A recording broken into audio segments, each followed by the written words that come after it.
5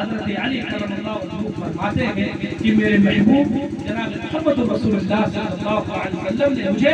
5 کاموں میں جلدی کرنے کی نصیحت فرمائی. 5 کاموں میں عجلوا بالصلاۃ قبل الفوت، کہ نماز کو فوت ہونے سے پہلے اسے ادا کر لو. عجلوا بالتوبۃ قبل الموت، موت سے پہلے جلدی جلدی توبہ کر لو، کیونکہ موت کا کوئی پتہ نہیں ہے کہ زندگی کا چراغ کب ہو جائے، زندگی کا ڈور کب ٹوٹ جائے، کوئی پتہ نہیں ہے. اس لیے موت سے پہلے جلدی جلدی توبہ، موت سے پہلے جلدی جلدی توبہ کر لو. تیسری چیز، اگر میت یا یار اگر کسی کا انتقال ہو گیا، کوئی مر گیا، تو اس کے دفن کرنے چلے. اور چوتھی چیز کہ جس کے سر پر قرض ہو اسے ادا کرنے میں جلدی کرے. آج لوگ قرض لے لیتے ہیں، کام چور کرتے ہیں، بالکل آزادانہ طور پر زندگی گزارتے ہیں اور یہ سمجھتے بھی نہیں ہے کہ مجھے مرنا بھی ہے، اور اگر اسی حالت میں اللہ کے یہاں چلے گئے تو ہماری گرفت ہو جائے گی، ہماری پکڑ ہو جائے گی. تو اگر سر پر قرض ہے اس کی ادا کرنے میں جلدی کرے. آخری اور 5ویں چیز کہ اگر لڑکے یا لڑکی نکاح کے قابل ہو گئے ہوں اور ان کے لیے کوئی مناسب رشتے مل جائے تو ان کے نکاح کرنے میں جلدی کرو. ان کے نکاح کرنے میں جلدی کرو، نہیں تو یاد رکھو میرے دوستو، جہاں نکاح نہیں ہوگا وہاں زنا ہوگا. جہاں نکاح نہیں ہوگا وہاں زنا ہوگا. شریعت اسلامیہ نے بالکل واضح کر دیا ہے کہ جو لوگ نکاح سے راہ فراغ اختیار کرتے ہیں، یعنی نکاح کرنے سے ایوائڈ کرتے ہیں، اپنے آپ کو بچاتے ہیں، یاد رکھو آپ دیکھیں وہاں جنسی تسکین کے لیے ابھرنے والے اڈے کھلے ہوئے زنا کر کے آباد ہوتے ہیں. آپ مشاہدہ کریے ایسے لوگ نوازت کے اندر جیسے خبیث اور جیسے خلیظ اور پلید گناہ کے اندر مبتلا ہوتے ہیں، زنا کے اندر مبتلا ہوتے ہیں. تو اسلام نے اس بات کو واضح کیا ہے کہ تم نکاح کرو تاکہ تم اپنے آپ کو پاک بنا لو. اور یاد رکھو، دیکھو اگر نکاح کا حکم نہ ہوتا، نکاح کا حکم نہ ہوتا تو یہ جو مرد حضرات ہیں نا، یہ عورت کو پہلے سے کھلونا بنا دیتے، جب یہ چاہا کھیل لیا من بھر گیا توڑ توڑ. لیکن یہ اللہ کا حکم ہے، اس لیے کہا گیا کہ تم نکاح کرو، اور نکاح کرنے میں اللہ کے حکم کی تعمیل کرو. اور آگے ارشاد فرمایا افشوا النکاح بینکم، افشوا النکاح بینکم، نکاح کی تشہیر کرو، نکاح کی تشہیر کرو. سنت تو یہ ہے، علماء موجود ہے، سنت تو یہ ہے کہ اجماع کا دن ہو یا کوئی بڑا مجمع ہو، دوست احباب عیسیٰ و اقارب اور دوست احباب ہو سامنے، تاکہ سب کو پتہ چل جائے یہ جو کنوارے تھے کنواری تھی، آج سے یہ دونوں میاں بیوی اپنے ایک نئے گھر کی بنیاد رکھنے جا رہے ہیں. سب کے علم میں یہ بات آتا ہے، یہ سنت اللہ ہے. میں نے شروع میں کہا کہ جب بھی رشتہ دیکھو 2 چیزوں کو سامنے رکھو، دین و اس کے اندر دینداری ہے یا نہیں، اس کے اندر تقویٰ ہے یا نہیں، وہ نماز پڑھتی بھی ہے یا نہیں، اس کا کیریکٹر کیسا، اس کا چرچ کیسا ہے، اس کا ماضی کیسا ہے، اس کی زندگی کیسی ہے، اس کا کیریکٹر، اس کا کردار کیسا ہے. لیکن آج ہم خوبصورتی پر بیٹھتے ہیں. یاد رکھو میرے نوجوانوں، ایک بات یاد رکھو کہ حسن صورت کا، حسن وہ عورت جو حسن صورت، جس کو حسن صورت دیا گیا ہے، ظاہری خوبصورتی دی گئی ہے، اس کا خاوند جب اس کو دیکھتا ہے تو اس کی آنکھیں خوش ہوتی ہیں. اور جس کو حسن سیرت دیا گیا ہے، جس کا دل پاک ہے، جس کی سیرت اچھی ہے، اس عورت کا خاوند جب اس کو دیکھتا ہے اس کا دل خوشتا ہے. وہ کہتے ہیں نا کہ حسن صورت چند روزہ، حسن سیرت مستقل، اس سے خوش ہوتی ہے، اس سے خوش ہوتا ہے. میرے بھائی بزرگوں، ابن ماجہ کی روایت ہے، ابن ماجہ کی روایت ہے. اس روایت کو سنا کر کے اس کے ترجمے کو تھوڑی سی تفصیل کو رکھ کر کے میں اپنی بات ختم کرتا ہوں. ابن ماجہ کی روایت ہے مستفاد المؤمن بعد تقوى الله عز وجل خيرا له من زوجة صالحة إن أمرها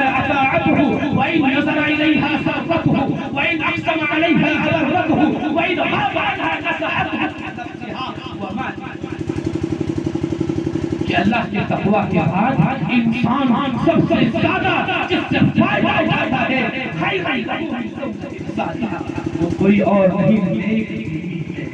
وہ کوئی اور نہیں نیک بیوی ہے. ان امرها اطاعته، کسی بات کا حکم کیا جائے اطاعت کرے. وَإِن نَظَرَ إِلَيْهَا سَرَّتْهُ، اور اگر اس کی طرف نظر اٹھا کر کے دیکھا جائے اس سے دل خوش ہونا چاہیے. وَإِنْ أَقْسَمَ عَلَيْهَا أَبَرَّتْهُ، اور اگر کوئی ایسی صورت پیش آ جائے کہ خاوند اس کے لیے قسم اٹھا لے کہ عورت تمہیں یہ کرنا ہے تو عورت پورا کر دے. وَإِنْ غَابَ عَنْهَا نَصَحَتْهُ فِي نَفْسِهَا، اور اگر اس کا خاوند، اگر عورتیں میری اس بات کو، اس نحیف سی اس لاغر سے آواز کو سن رہی ہے تو کہاں کرنا. وَإِنْ غَابَ عَنْهَا نَصَحَتْهُ فِي نَفْسِهَا وَمَالِهَا، اور اگر اس کا خاوند، اس کا شوہر کچھ وقت کے لیے، کچھ مدت کے لیے باہر چلا گیا، سعودی چلا گیا، بحرین چلا گیا، کویت، مسقط، کلکتہ، ممبئی، دلی، بنگلور، کہیں بھی چلا گیا، اب اس کے جانے کے بعد اس کی عدم موجودگی میں اس کے مال کی اور اپنی عزت آبرو کی حفاظت کرتی ہے. ایسا نہ ہو کہ شوہر تو گھر میں نہیں ہے، وہ تو چلا گیا ہے تمہاری خواہشوں کو پورا کرنے کے لیے اور تمہاری